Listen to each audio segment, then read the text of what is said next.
This is the Piscataway Baptist Church. It's known today as the Stelton Baptist Church. It is the second oldest Baptist church in New Jersey.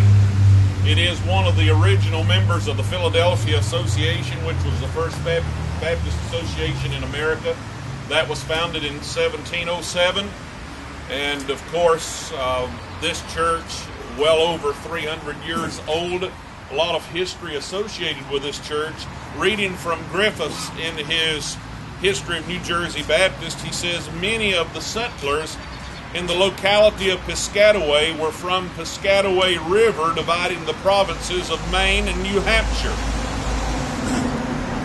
And they called their Jersey home by that of their New England home, linking thus the memories of persecution and of escape from bondage and of freedom. The colonists were usually Baptist and presumably had been identified with a Baptist church before their coming to New Jersey. Piscataway and Baptist are synonymous. Their early history is obscure. Maine was an appendage of Massachusetts, and Puritan intolerance could as well reach them in their hiding in the wilds as in their nearer dwellings. New Jersey, Pennsylvania, and Rhode Island were the only colonies in which free speech and free confession of God was allowed, despite New England's littleness and conceit. So in New Jersey, the settlers from New Hampshire who came here from Piscataway, New Hampshire, are able to settle this church, being the second oldest then in New Jersey. They would be assisted in some of their early days by Elias Keach, who was at the Pennapack Baptist Church, not far down the road in Pennsylvania. Some very well-known early pastors were here at this church, among them John Drake and Roone Runyon. You also remember that some of the people who were constituted into the Scotch Plains Baptist Church, where we just were, came from this place, among them the Mannings, from where James Manning had his descent. You can see some of the older graves in the churchyard here. The building itself is not that old. They have very little history left on the inside of the building. That's why we didn't seek necessarily a meeting on the inside.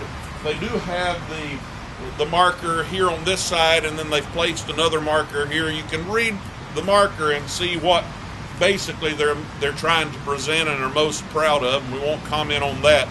But you know that as we read here in the book, it's talking about the persecution that the Baptists knew in New Hampshire, which was an appendage of Maine and basically of the Massachusetts colony. And some of you were in the service last evening. We talked about the Baptists being forced to leave Maine. They sailed south to South Carolina, started the First Baptist Church in the South in 1683. Others came to this location and started the church here because there was more religious liberty here in this place. There in New Hampshire, in Piscataway, it's interesting that an early Baptist from England by the name of Hansard Knollys came to this country and then went to New Hampshire and preached in that area of Piscataway. So it's assumed that some of the people who came from that location to this had some association in the earlier days with Hansard Knollys. And of course, Knollys was one of the persecuted and imprisoned preachers in England. At one time, he spent over 16 months in a jail there, and at the time, he was 86 years of age. So those Baptists knew a lot of persecution, and these people who came here were basically fleeing from the persecution, hoping to find a place where they could worship the Lord Jesus Christ without fear of persecution. So in this 300th anniversary year of the Philadelphia Association, this is one of those original 5 founding churches.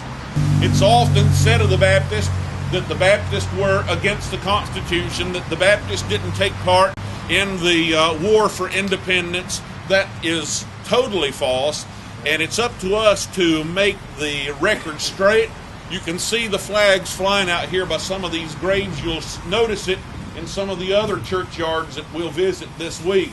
The Baptists were very involved. They had more commissioned chaplains in the war for independence than any other group in the colonies. Some of the ones that we've talked about, John Gano and Hezekiah Smith, distinguished themselves for their bravery while they were in the struggle, as well as many others, and we'll point out some of that later on. Another interesting grave, over here you'll find one man who was 116 years old when he died. Abraham Van Gilder, 116 years old and 4 months. Rebel against heaven this man had been, full years 116. By Christ's free grace he then became an heir of God, a newborn son.